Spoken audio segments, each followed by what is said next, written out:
किसी की बेटी की इज्जत लूटने वाला संस्कारी हो सकता है जालिम? अगर तेरी बेटी की कोई इज्जत लूटे तो संस्कारी कहेगा तू उसको?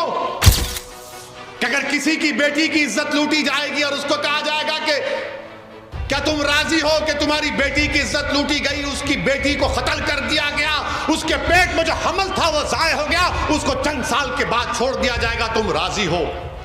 तो कोई बाप, कोई माँ, कोई भाई, कोई बहन तैयार नहीं होगी, कोई इंसान तैयार नहीं होगा।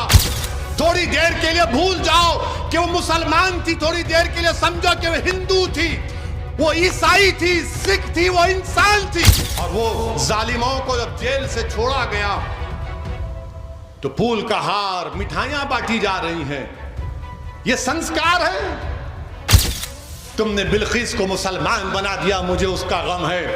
बिल्किस को तुम भारत की बेटी अगर बना लेते तो मुझे गम नहीं होता, मगर तुमने बिल्किस को मुसलमान बना लिया और तुमने बिल्किस की तकलीफ को भुला दिया।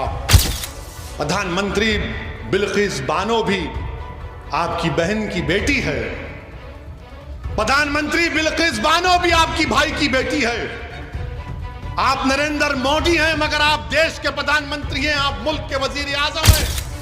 मगर याद रखो, जुल्म एक दिन खत्म होगा इंशाअल्लाह ताला। बिल्किस बानो है, उसको इज्जत लूटने वालों को छोड़ दिया जाएगा। कौन है बिल्किस बानो? 2002 में बिल्किस बानो को गुजरात के उस प्रोग्राम में, जेनोसाइड में, बिल्किस बानो को उसके पड़ोसियों ने उसकी इज्जत लूटी। वो बिल्किस बानो जो पड़ोसियों को चचा कहती थी, उन चचाओं ने बिल्किस बानो की इज्जत लूटी। वो बिल्किस बानो जिसके हाथ में चूड़ियां थी, उसने उसकी इज्जत लूटने वालों की दुकान से उस वक्त चूड़ियां पहनी हुई थी, उसने उसकी बिल्किस बानो की इज्जत लूटी। बिल्किस बानो हामिला थी जब उसकी इज्जत लूटी गई। बिल्किस बानो की 3 साल की बच्ची थी जिसको उसकी सामने उस 3 साल के बच्ची को लेकर उसके सर को पत्थर से मारकर कत्ल कर दिया गया। उसके बाद बारी बारी से जालिमों ने बिल्किस बानो की इस्मत रेजी की। बिल्किस बानो के सामने उसकी मां को और 4 रिश्तेदारों की इज्जत लूटकर उनका कत्ल कर दिया गया। बिल्किस बानो बरहना हो चुकी थी, कपड़ों का टुकड़ा लेकर आदिवासी भाइयों बहनों के पास भागते छुपते फिरी, वो कपड़ा दिए। बिल्किस बानो के शौहर ने अपनी बीवी को हिम्मत दिलाई। मैं सलाम करता हूं बिल्किस बानो के शौहर को। अल्लाह मुसलमान शौहरों को बिल्किस बानो के शौहर से हौसला हासिल करो कि उसने अपनी बीवी के इंसाफ के लिए अपने बीवी के हर तरह से मदद की। 2004 में मुकदमा आयत हुआ। पुलिस बिल्किस बानो की कहानी को यकीन नहीं कर रही थी। बिल्किस बानो ने पुलिस के खिलाफ केस किया। मेडिकल डॉक्टरों ने झूठी रिपोर्ट दी, बिल्किस बानो ने इनके खिलाफ रिपोर्ट की, मुकदमा किया। उसका मुकदमा गुजरात से बाहर मुंबई में हुआ। ट्रायल कोर्ट में सजा हुई, फिर बॉम्बे हाई कोर्ट में उनको सजा दी गई। मेरे अजीज दोस्तों और बुजुर्गों, 75 साल की आजादी का अमृत उत्सव मना रहे हैं और भारत की एक बेटी के साथ इस तरह का सलूक कर दिया जाता है कि अगर किसी की बेटी की इज्जत लूटी जाएगी और उसको कहा जाएगा कि क्या तुम राजी हो कि तुम्हारी बेटी की इज्जत लूटी गई, उसकी बेटी को कत्ल कर दिया गया, उसके पेट में जो हमल था वो जाय हो गया, उसको चंद साल के बाद छोड़ दिया जाएगा, तुम राजी हो? तो कोई बाप, कोई माँ, कोई भाई, कोई बहन तैयार नहीं होगी, कोई इंसान तैयार नहीं होगा। जिसके दिल में इंसानियत जिंदा होगी वो कहेगा कि नहीं, ऐसे जालिमों को जेल में सड़ाना चाहिए। मेरे अजीज दोस्तों और बुजुर्गों, इस बात की हमको तकलीफ है कि आजादी का अमृत उत्सव तो मना रहे हैं, मगर बिल्किस बानो कह रही है कि मेरा गम फिर से ताजा हो गया, इंसाफ पर से मेरा एतमाद कमजोर पड़ गया। बताओ प्रधानमंत्री आप क्या करेंगे? और रिव्यू कमेटी जो क्लेमेंसी दी गई सीआरपीसी में है, कानून में गुंजाइश है, अगर कोई कैदी इतने साल जेल में रहता है तो हुकूमत के पास इख्तियार है। कमेटी बनाई रिव्यू कमेटी।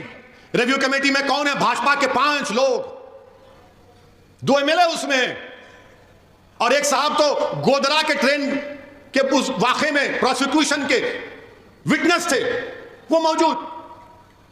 जो ट्रायल कोर्ट का जज की भी राय लेना पड़ता, उसने कहा कि नहीं छोड़ना चाहिए इन लोगों को जिन्होंने बिल्किस बानो की इज्जत लूटी, उसकी मां की इज्जत लूटकर 4 खवातीन को मार दिया, उसकी बेटी को मार दिया। ट्रायल कोर्ट के जज ने कहा कि नहीं छोड़ना चाहिए। आजादी का अमृत उत्सव मना रहे हैं। देश की 50% आजादी से क्या पैगाम देश दे रहा है? थोड़ी देर के लिए भूल जाओ कि वो मुसलमान थी, थोड़ी देर के लिए समझो कि वो हिंदू थी, वो ईसाई थी, सिख थी, वो इंसान थी। हम हिंदू मुसलमान के चक्कर में एक बच्ची से जो उसकी इज्जत के तार तार को तोड़ दिया गया, आज भारत में कोई आवाज नहीं उठाता? कहां गया वो जज्बा, वो रोड पर आना, वो एहतजाज करना? कुछ नहीं। क्यों? क्या उसका नाम बिल्किस है बोलकर? याद रखो, आज बिल्किस से हुआ, कल किसी और से खुदा ना खास्ता ना हो जाए। और वो क्या कहती है मिलेज, वो जो रिव्यू कमेटी के मिलेज एक टीवी चैनल के इंटरव्यू में कहती हैं, क्या कहती है? जिन लोगों ने बिल्किस बानो की इज्जत लूटी वो ब्राह्मण है और संस्कारी हैं।